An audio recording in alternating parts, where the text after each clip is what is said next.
Question of Chris Eubank Jr. This is Francis from Wayne Boxing. You've gotten a little bit of stick of being born with a quote-unquote silver spoon in your mouth. And we had a conversation during the press conference about the Eubank man. He's only where he is because of his name. You see Campbell Hatton having a hell of a father. What's your take on that in terms of people saying those things to these fighters who their parents have kind of laid the way for them? Yeah, I think the parents have laid the way for them. That's the parents' job. You play the hand that you're dealt in life, and if your parents been successful and wants to provide opportunities for their kids, it's exactly what they should do. Ultimately, as long as you're a good person, you work hard and you have good fundamentals, it's very difficult having a successful father in many ways, because it's hard for you to achieve something in your own name. You're always so-and-so's son. I had it growing up. My dad was very successful. He's a Hall of Fame promoter. Oh, you're Barry Hearn's son. You're okay. And I had a great upbringing, but he made sure that I worked hard all the time, and that's why I'm the best at what I do, because I don't stop working. And actually, some people use it as an excuse. Oh, you're a silver spoon. No. Well, how do I work harder than you? Chris Eubank Jr., why is he tougher than kids that weren't born with a silver spoon in their mouth? Why does Conor Benn work harder in the gym than the other kids that were born for nothing? It's about passion. It's about something inside you.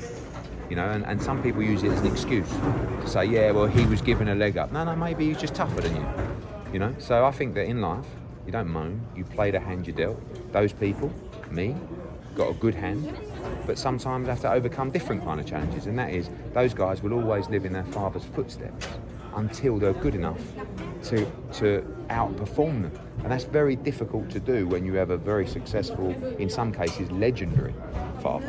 That makes you just hungry. as tough, right? Because you gotta. But yeah, you can't say if you come from a good background. Like I can't go and talk to kids who are underprivileged and tell them, oh, this is what I did. I worked my way out of here. But what you can teach people is the value of hard work, being a good person, but also overcoming. If you want to achieve something in your life and create a legacy, it's very difficult if your dad, the person that made you, created this monstrous legacy before you, because you're always just going to be his son.